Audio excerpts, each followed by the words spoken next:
Welcome to T-SAT. ఈ యొక్క వీడియోలో మనము కాకతీయుల గురించి నేర్చుకుందాము.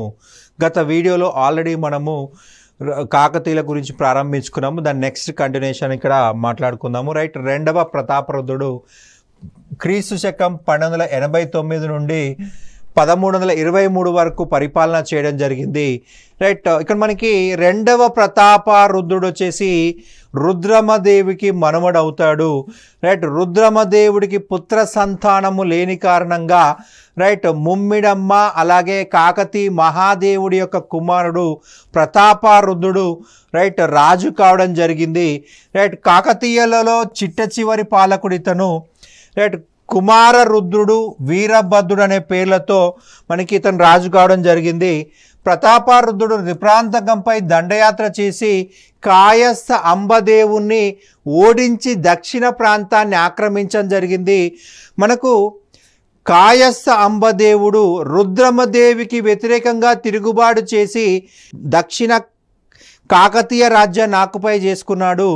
అయితే ఈ యొక్క ప్రాంతాలను తిరిగి ఆక్రమించుకోవడం కోసం రుద్రమదేవి మరణానికి ప్రతీకారం తీర్చుకోవడం కోసము ఈ కాయస్థ అంబదేవుడిపై దాడి చేసి అతన్ని ఓడించి చంపివేయడం జరిగింది. అడవులను పంట పొలాలుగా మార్చి నీటిపారుదల సౌకర్యాలను కల్పించాడు రెండవ ప్రతాపరుద్రుడు. రాయలసీమలో అనేక నూతన గ్రామాలను ప్రతాపరుద్రుడు నిర్మించడం జరిగింది. ప్రతాపరుద్రుని ఆస్థానంలో మాచల్ దేవి అనే పేరుని నృత్య కళాకారిణి ఉండేది. రైట్, నాయంకర వ్యవస్థను పటిష్టం చేయడం జరిగింది. మనకి రుద్రమదేవి నాయంకర వ్యవస్థ స్టార్ట్ చేసిందండి. ఆమె కాలంలో 75 మంది నాయంకర్లు ఉన్నారని గుర్తుపెట్టుకోవాల్సి ఉంటుంది. అయితే ఆ నాయంకర వ్యవస్థలో లోపాలు ఉండడం వల్లే కాయస్థ అంబదేవుడు విజయం సాధించాడు. రుద్రమదేవి యుద్ధంలో చంపబడింది. కావున ఇతను ఈ యొక్క నాయంకర వ్యవస్థను పునర్నిర్మించడం జరిగింది. బలహీనులను తొలగించి రైట్ అత్యంత బలవంతులని మళ్ళీ నియమించాడు. 77 మందిని ఈ యొక్క నాయంకర వ్యవస్థలో నియమించాడు. రుద్రమదేవి టైంలో 75, ఇతని టైంలో 77 అని గుర్తుంచుకోవాల్సి ఉంటుంది. రైట్, ఎవరైతే బలహీనులు ఉన్నారో, ఎవరైతే అసమర్థంగా సైన్యం నిర్వహిస్తున్నారో వాళ్ళని తొలగించేసి గొప్ప వాళ్ళని నియమించుకున్నాడు. తెలివిగల వాళ్ళని నియమించడం జరిగింది. ఈ నాయకుల్లో ఎక్కువ మంది వెలమ నాయకులు ఉన్నారు. రైట్, వెలమ నాయకులు ఉన్నారు. ఈ యొక్క 77 మందిలో ఎక్కువ మంది వెలమ నాయకులు ఉన్నారు. ఢిల్లీ పాలకుడు అలావుద్దీన్ ఖిల్జీ క్రీస్తు శకం 1303లో ఓరుగల్లుపైకి దండయాత్ర చేయడం జరిగింది. రైట్, ఈ యొక్క సైన్యానికి నాయకత్వం వహించింది మాలిక్ ఫక్రుద్దీన్ జునా. రైట్, ఈ యొక్క మాలిక్ ఫక్రుద్దీన్ జునాని ఓడించింది రైట్ వెలమ నాయకుడు రేచర్ల వెన్న అలాగే పోతుగంటి మైలి. వీళ్ళిద్దరూ కూడా వెలమ నాయకులు. రేచర్ల వెన్న పోతుగంటి మైలి అని గుర్తుపెట్టుకోవాలి. వీళ్ళిద్దరూ కూడా మాలిక్ ఫక్రుద్దీన్ జునాను ఉప్పరాపల్లి వద్ద ఓడించి తరిమి కొట్టడం జరిగింది. ఇతన్ని ఓడించి తరిమేసినట్లు వెలుగోటి వారి వంశావల్లో పేర్కొనడం జరిగింది. రైట్, మనకి ఇక్కడ 1310లో అలావుద్దీన్ ఖిల్జీ సైన్యాధిపతి అయినటువంటి మాలిక్ కాఫర్ ఓరుగల్లుపై దండయాత్ర చేయగా ప్రతాపరుద్రుడు లొంగిపోయి సంధి చేసుకుని కప్పం చెల్లించడం జరిగింది. మాలిక్ కాఫర్ తన యొక్క ఆత్మకథలో ఏం రాసుకున్నాడంటే ప్రతాపరుద్రుడిని కాపాడాలని చెప్పేసి 77 మంది నాయకులు ఓరుగల్లుకు వచ్చారు. ఓరుగల్లులో ఇసుకేస్తే రాలనంత సైన్యం ఉంది. మనకి సైనికులు యుద్ధం చేయాలంటే చాలా ఓపెన్ ప్లేస్ ఉండాలి. అసలు ఇసుకేస్తే రాలనంత సైన్యం ఉంది ఓరుగల్లులో. అందువల్ల వాళ్ళు సునాయాసంగా ఓడిపోయారు. ఒక 20 కిలోమీటర్లో 30 కిలోమీటర్లో బయటికి సైన్యం పంపించినట్లయితే మేము అక్కడే ఓడిపోయే వాళ్ళమని తన ఆత్మకథలో మాలిక్ కాఫర్ రాసుకోవడం జరిగింది. రైట్, ఈ యొక్క రెండవ ప్రతాపరుద్రుడు భయపడి సంధి చేసుకున్నాడని రాయడం జరిగింది. క్రీస్తు శకం 1323లో జునా ఖాన్ ఇతను రాజైన తర్వాత మహమ్మద్ బిన్ తుగ్లక్ పేరు తీసుకున్నాడు. ఓరుగల్లుపై దండయాత్ర చేసి ప్రతాపరుద్రుడిని ఓడించి ఓరుగల్లు ప్రాంతాన్ని ఆక్రమించాడు. రెండవ ప్రతాపరుద్రుడిని ఢిల్లీకి బందీగా పంపించడం జరిగిందండి. రైట్, వీళ్ళు ఇక్కడ ఖాదిర్ ఖాన్, ఖ్వాజా హాజీ వీళ్ళిద్దరి పర్యవేక్షణలో ఢిల్లీకి బందీగా తీసుకుపోవడం జరిగింది. ఈ విషయంను సిరాజ్, అఫీఫ్ అలాగే ఇసామీలు తెలపడం జరిగింది. ఇసామీలు, సిరాజ్, అఫీఫ్లు వీళ్ళిద్దరూ కూడా ఈ రచనల ద్వారా తెలుస్తూ ఉంది. రెండవ ప్రతాపరుద్రుడు ఓడిపోయి ఈ యొక్క జునా ఖాన్కి పట్టుబడ్డం జరిగింది. ఇక్కడ మనం ఒక అంశం చెప్పాలండి. బొబ్బారెడ్డి, ఈ బొబ్బారెడ్డి అనే వ్యక్తి రెండవ ప్రతాపరుద్రుడికి ద్రోహం చేయడం జరిగింది. ఎందుకు ద్రోహం చేశాడంటే అత్యధిక రెడ్డి వర్గీయులను నాయంకర వ్యవస్థ నుంచి తొలగించి అత్యధిక వెలమల్ని పెట్టడం జరిగింది. సో ఇక్కడ కుల ఘర్షణలు ఒక కారణం అని చెప్పాలి. రెడ్డి వర్గీయులను ఈ నాయంకర వ్యవస్థ నుంచి తొలగించడం ఇతనికి నచ్చలేదు. యుద్ధం మధ్యలో జునా ఖాన్ లేదా మహమ్మద్ బిన్ తుగ్లక్కి సపోర్ట్ చేయడం జరిగింది. అలా ఇతను ఈ యొక్క రెండవ ప్రతాపరుద్రుడు ఓడిపోయి పట్టుబడ్డం జరిగింది. ఖాదిర్ ఖాన్, ఖ్వాజా హాజీ వీళ్ళిద్దరి పర్యవేక్షణలో ఢిల్లీకి పంపించబడ్డాడు రెండవ ప్రతాపరుద్రుడు. మార్గ మధ్యంలో నర్మదా నదీ తీరంలో ప్రతాపరుద్రుడు నర్మదా నదిలో దూకి ఆత్మహత్య చేసుకొని జరిగింది.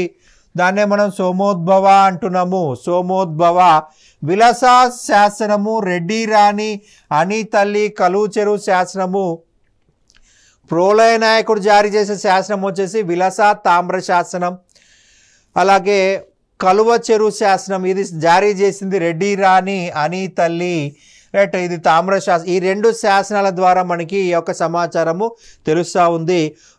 ఈ యొక్క రెండవ ప్రతాపరుద్రుడు నర్మదా నదిలో దూకి ఆత్మహత్య చేసుకుని మరణించాడని చెప్పేసి ఈ యొక్క శాసనాల్లో ఉంది.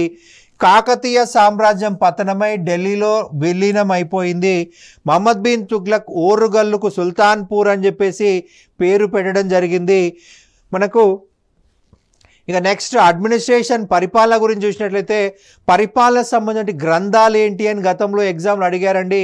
ఖచ్చితంగా మనం ఆ గ్రంథాల గురించి నేర్చుకోవాల్సి ఉంటుంది. నీతిసారము రుద్రదేవుడు, అతన్నే మనం మొదటి ప్రతాపరుద్రుడు అంటాము. నీతిశాస్త్ర ముక్తావళి బద్దెన రాయడం జరిగింది. ఇతను రుద్రమదేవి సామంతరాజుగా చెప్పాల్సి ఉంటుంది.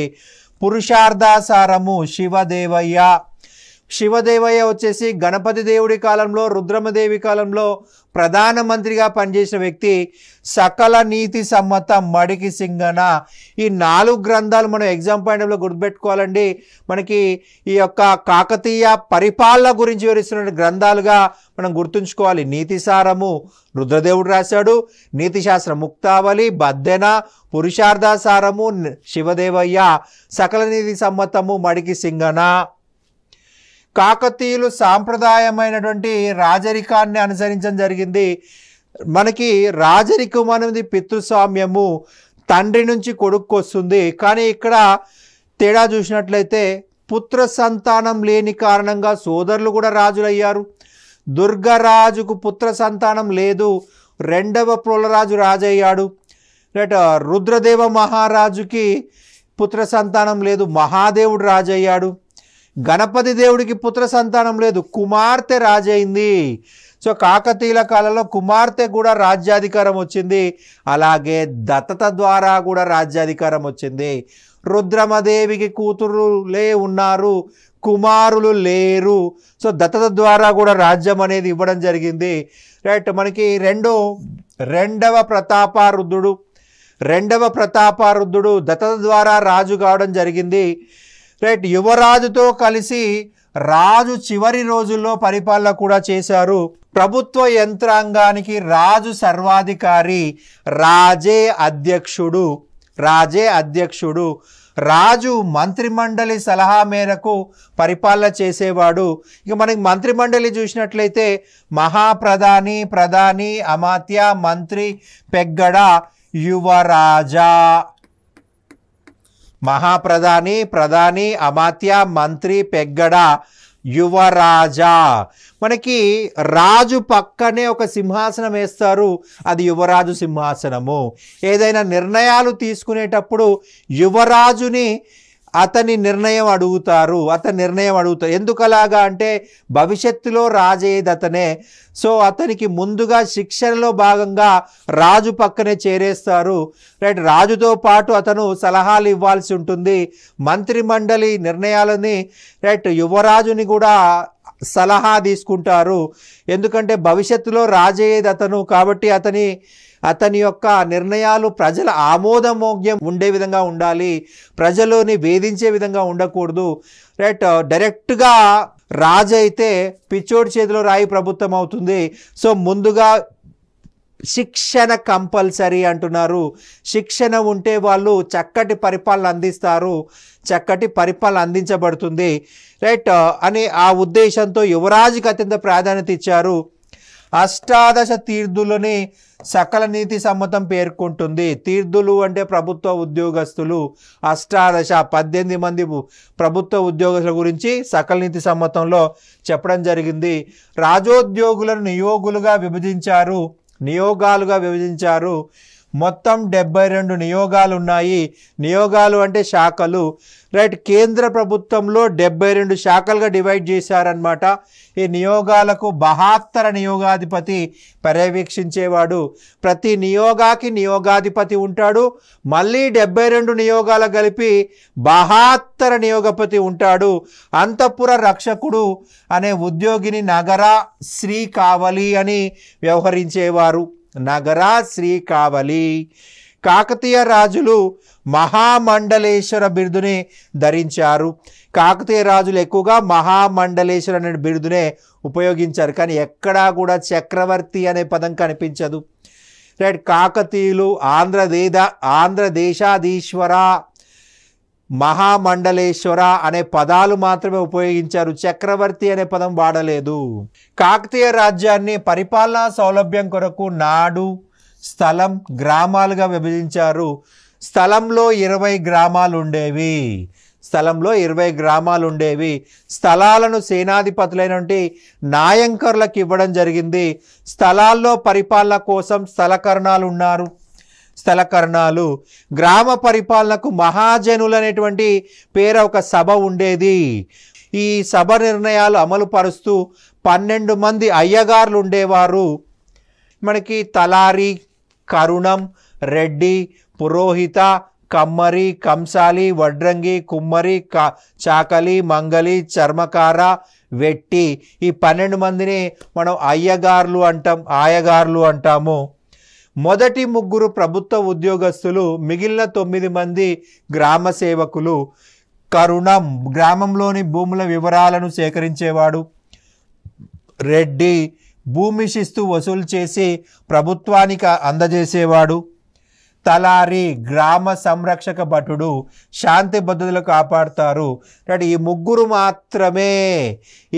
మాత్రమే ప్రభుత్వ ఉద్యోగస్తులు. మిగతా వాళ్ళంతా కూడా గ్రామ సేవకులు, గ్రామ వాలంటీర్లు అని చెప్పాల్సి ఉంటుంది.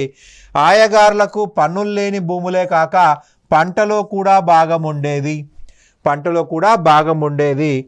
రైట్, ఇక ఫైనల్గా సైన్యం గురించి చూసినట్లయితే కాకతీయ సైన్యంలో 2 రకాల సైన్యాలు ఉన్నాయండి. చక్రవర్తి సైన్యం ఒకటి, నాయంకర సైన్యం ఒకటి. చక్రవర్తి సైన్యం వచ్చేసి రాజు యొక్క ప్రత్యక్ష నియంత్రణలో ఉంటుంది. దీన్ని సిద్ధ సైన్యం అని కూడా అంటాము. ఇక నాయంకర సైన్యం చూసినట్లయితే నాయంకర్ల అధీనంలో ఉన్న సైన్యము.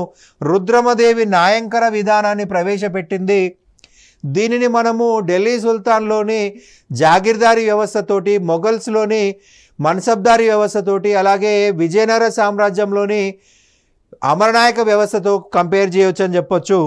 అత్యంత విశ్వాసపాత్రులకి సైనిక అధికారులకు భూములను ఇచ్చేవారు. సైన్యం నిర్వహించినందుకు గాను జీతాలకు బదులుగా భూములు ఇస్తారు.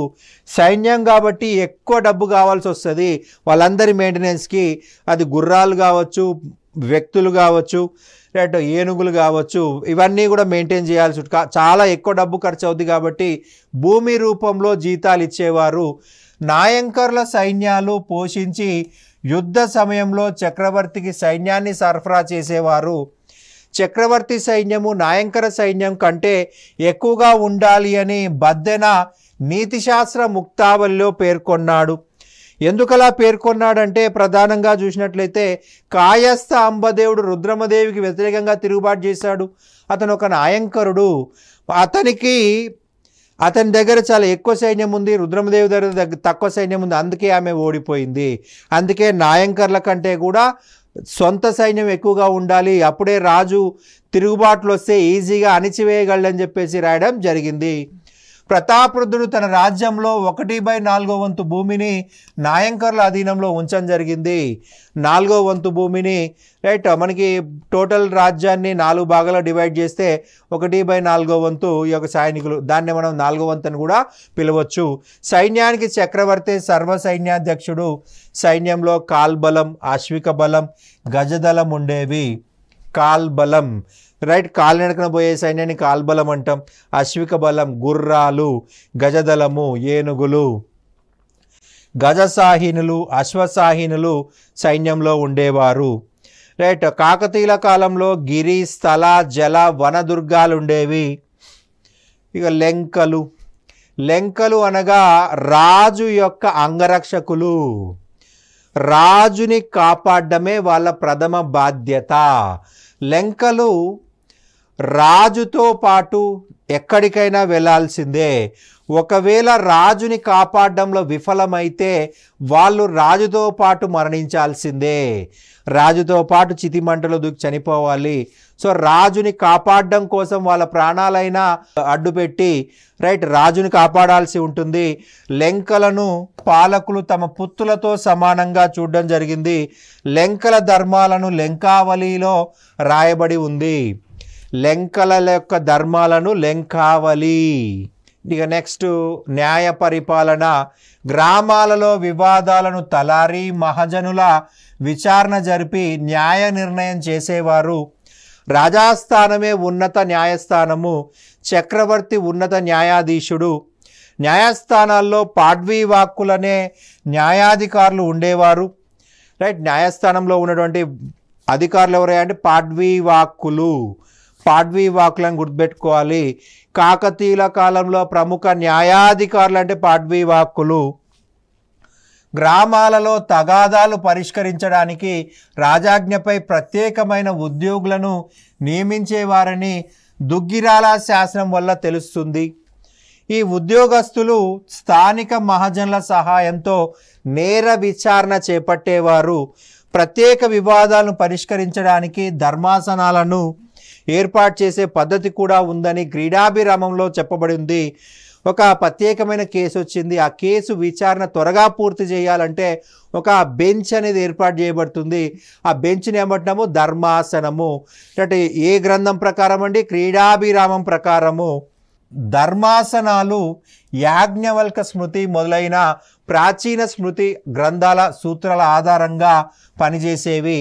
ఈ ధర్మాసనాలు తీర్పులను జయపత్రాలు అనే పేరుతో రాజముద్రిక వేసి ఇచ్చేవారు.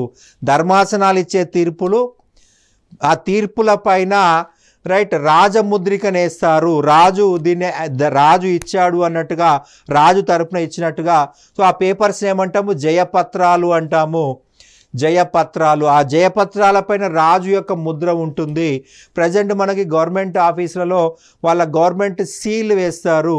రైట్ అటువంటి సీలే ఈ యొక్క రాజముద్ర అన్నమాట. రాజుల దగ్గర ముద్రవర్తులు అనే ప్రత్యేక ఉద్యోగస్తులు ఉండేవారు. వీళ్ళు రాజు ముద్ర వేస్తారనమాట.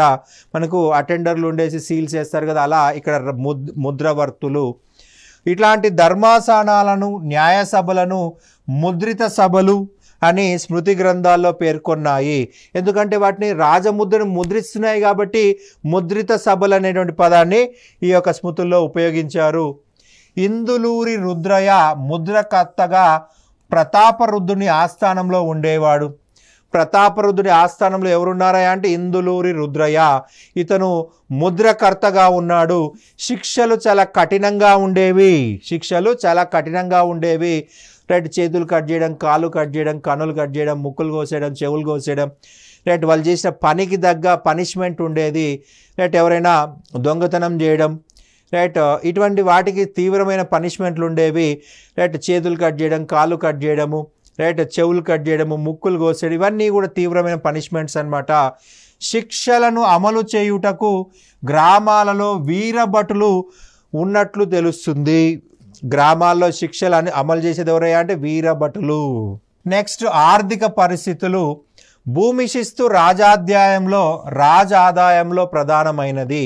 పండిన పంటలో 1/6 వంతు భూమి శిస్తుగా వసూలు చేసేవారు. భూమి శిస్తు అనేది పండిన పంటలో నుంచి వసూలు చేస్తారు. భూమి ఎప్పుడు ఒకలాగే ఉంటుంది.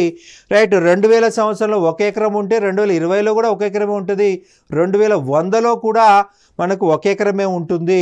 రైట్, మారదు, పెరగదు, తగ్గదు. పంట పెరుగుతుంది, తగ్గుతుంది. సో దాన్ని బట్టి పండిన పంట నుంచే వసూలు చేస్తారు. 100 బ్యాగులు పండింది అనుకోండి, అందులో 1/6. 200 బ్యాగులు పండింది అనుకోండి, అందులో 1/6. 10 బ్యాగులే పండింది, అందులో 1/6. అందులో 1/6 పే చేయాల్సి ఉంటుంది. భూమి శిస్తును అరి అని పిలిచారు. ఈ అరిని చెల్లించే వాళ్ళని అరిగాపులు అనేవారు. భూమి శిస్తుని అరి అనేవాళ్ళు, ఈ అరిని చెల్లించే వాళ్ళని అరిగాపులు అనేవారు. సాంప్రదాయ పన్నులు. మనకు ఆ కాలంలో ఉన్నటువంటి పన్నుల గురించి చూద్దాము. దర్శనము. రాజును సందర్శించాలంటే నువ్వు ఒక పన్ను కట్టాల్సిందే. ఎందుకు రాజును కలవాలంటే కూడా పన్నులు కట్టాలా అంటే కొందరు వచ్చేసి టైంపాస్ చేసిపోతారు. రాజు యొక్క పని ప్రజల యొక్క సమస్యలను క్లియర్ చేయడము. రైట్, అందరూ వచ్చారనుకోండి, రైట్, ఏ సమస్య లేకుండా రాజుని ఇబ్బంది పెట్టడమే అవుతుంది. సో అదే డబ్బులు కట్టాలనుకోండి, ఖచ్చితంగా ఎవరికైతే అత్యవసరం ఉంటుందో వాళ్ళు మాత్రమే వచ్చి కలుస్తారు. సో అది దర్శనం ట్యాక్స్ అన్నమాట. రాజుని దర్శించినప్పుడు ఇచ్చే పన్నులు. ఉపకృతి. రాజు నుంచి కానీ ప్రభుత్వ ఉద్యోగుల నుంచి కానీ సేవలు పొందినందుకు కట్టవలసిన ప్రతిఫలము. అప్పనం. రాజుకు డబ్బులు కావాలి, రైట్, కారణం ఏమీ లేదు, అకారణంగా మనకి సర్చార్జ్ అని వేస్తారు. రైట్, ఈ సర్చార్జ్ అనేది ఆ కాలంలోని అప్పనం అన్నమాట. కారణం ఏమి లేదు, రాజు డబ్బులు కావాలంతే, నాకు డబ్బులు కావాలంతే, కట్టవా అంతే, నాకు డబ్బులు కావాలి, ప్రభుత్వానికి డబ్బులు కావాలి, సర్చార్జ్ అంటాం. దాన్నే ఆ కాలంలో అప్పనం అన్నారు. రీజన్ ఏమీ లేదు. ప్రతి పొలాన్ని గడా లేక దండా లేక కొలతో కొలిచేవారు. ఆ కాలంలో ఉన్నటువంటి కొలత పేరేంటి? గడ. దాన్నే దండా అన్నారు, దాన్నే కొలతో అన్నారు. గడ పొడవు 32 జానలు. గడ పొడవు 32 జానలు. అయితే ఎక్కువగా ఫేమస్ అయినటువంటి పేరు వచ్చేసి కేసరిపాటి గడ. కేసరిపాటి గడ అనేది ఎక్కువగా పాపులర్ అయినటువంటి గడగా చెప్పాల్సి ఉంటుంది. నెక్స్ట్ ఇక ల్యాండ్లో రకాలు చూసినట్లయితే వెలిపొలం వర్షం పైన ఆధారపడి పండించే భూమి. వర్షం పైన ఆధారపడి. రైట్, తోట భూమి. వర్షం ఆధారంగా తోటలు పెంచడం, ఫలవృక్షాలు పెంచడం. నీరు పొలం. చెరువుల కింద నదుల కింద ఉన్న భూమి. నీరు పొలం వచ్చేసి చెరువు కింద ఉంటుంది లేదా నదుల కింద ఉంటుంది. అంటే 365 డేస్ నీళ్ళు ఉండేటువంటి అవకాశం ఉంటుంది నీరు పొలంకి. నీరు పొలంపై పన్నును కోరు అని, వెలి పొలంపై పన్నును పుట్టిప హుండీ అని వ్యవహరించేవారు. నీరు పొలంపై పన్ను కోరు అని, వెలి పొలంపై పన్ను పుట్టిప హుండీ అని వ్యవహరించేవారు. ధన రూపంలో పన్నును పుట్టిప హుండీ అని అనేవారు. ధాన్య రూపంలో పన్నును పుట్టి కొలుచుట అనేవారు. పుట్టి కొలుచుట. కొలకాండ్రు అనే అధికారులు పన్నులు వసూలు చేసేవారు. ప్రతి గ్రామంలో కూడా రాజుకు సొంత భూమి ఉండేదండి. రైట్, ఆ సొంత భూమిని ఏమన్నారు? రాచదొడ్డి అన్నారు. ఈ భూమిని రైతులు కోరు లేక అర్ధాదాయానికి కౌలుకిచ్చేవారు. అంటే 1/2% పే చేయాలి లేదా 50% పే చేయాలి. పండిన పంటలో 50%. సో అర్ధశిరి అని చెప్పేసి అనేవాళ్ళు ఈ రైతులని. అర్ధశిరి. ఇక సుంకాలు. ఎగుమతి దిగుమతుల పైన కూడా, తయారైన వస్తువుల పైన కూడా సుంకము వేసేవారు. ఈ సుంకాలు వసూలు చేసే అధికారము వర్తక శ్రేణులకు ఇవ్వడం జరిగింది. వర్తకుల నుండి సుంకాలు వసూలు చేయడానికి వర్తక శ్రేణులకు సుంకర్లు అనే సుంకకర్ణములు ఉండేవారు. సుంకర్లు అనేవాడు సుంకాన్ని కలెక్ట్ చేస్తారు. ఎగుమతి దిగుమతి పన్నుల్ని కలెక్ట్ చేయడం జరుగుతుంది. సంత పట్టణాలపై వర్తక సామాగ్రిపై విధించే సుంకాన్ని పెంట సుంకమని, మగమ అని పిలవడం జరిగింది. పెంట సుంకము లేదా మగమ దేనిపైన సంత పట్టణాల్లోని వర్తక సామాగ్రి పైన రక్షణ వ్యవహారాల్లోని శ్రేణులు పాల్గొనేవి. రాజు శ్రేణిలో బలం కూడా ఉండేది. శ్రేణులకు అపరిమితమైన అధికారాలు ఉన్నాయి. అమ్ముబడి సుంకము అమ్మిన వస్తువులపైన వసూలు చేసే సుంకము. పెరికే ఎడ్ల సుంకము వస్తువులను మోసే ఎడ్ల బండి పైన వసూలు చేసేది. గానుగ ముద్ర సుంకము గానుగ పెట్టుకున్నందుకు కట్టవలసిన సుంకము. గానుగ అర్రి సుంకము సాలీన 6 మాసాలకు ఒకసారి గానుగ ఆడించినందుకు సుంకము. వేశ్యలపైన ఘనాచారి పన్ను. డిప్ప పరిశ్రమలపైన డిప్ప పెరిక సుంకము. గొర్రెల మందలపైన అడ్డగట్టు సుంకము. ఇంటిపైన ఇల్లరి, అటవీ ఉత్పత్తులపైన పుల్లరి వంటి పన్నులు. రైట్, మనకి ఇక్కడ కాకతీయుల కాలంలో పన్నులు అత్యధికంగా వసూలు చేయడం జరిగింది. రైట్, చాలా దారుణమైన పన్నులు ఉన్నాయన్నమాట. ఇప్పటి వరకు మనం ఒక 10 వరకు చెప్పుకున్నాము. ఇంకా ఉప్పు పరిశ్రమ, నూనె గానుగలు, మగ్గాలు, రాట్నాలు వీటిపై కూడా పన్నులు ఉన్నాయి. రైట్, మనకి ఇక్కడ సుంకర్లు లేదా సుంకార గుత్తకాండ్రు ప్రత్యేక హక్కులు పొందినవారు. వీళ్ళు సుంకాలు కలెక్ట్ చేస్తారు. వీరిపై అజమాయిషీ చేస్తూ ప్రభుత్వానికి చెందాల్సిన వాటా వసూలు చేసేందుకు సుంకాధిపతులనే ఉద్యోగస్తులు ఉండేవారు. సుంకాలు వసూలు చేసే స్థలాలను ఘట్టాలు అని పిలవడం జరిగింది. ఇక నెక్స్ట్ చెరువుల నిర్మాణము. కాకతీయులు వ్యవసాయానికి అత్యంత ప్రాధాన్యత ఇచ్చారండి. రైట్, తెలంగాణ ప్రాంతంలో అత్యధికంగా చెరువుల నిర్మాణం చేశారు. చెరువును నిర్మించిన వ్యక్తికి అశ్వమేధ యాగం చేసినటువంటి పుణ్యం వస్తుందనేది నమ్మకము. చెరువుల నిర్మాణంలో భాగంగా సప్త సంతానంలో ఒకటిగా భావించేవారు. సప్త సంతానాలను గంగాధరుడి యొక్క కరీంనగర్ శాసనంలో, గణపతి దేవుని యొక్క గణపేశ్వర శాసనంలో మనకి యొక్క సప్త సంతానాల గురించి చెప్పడం జరిగింది. కొన్ని ముఖ్యమైన చెరువుల గురించి మనం ఇక్కడ డిస్కస్ చేసుకుందాము.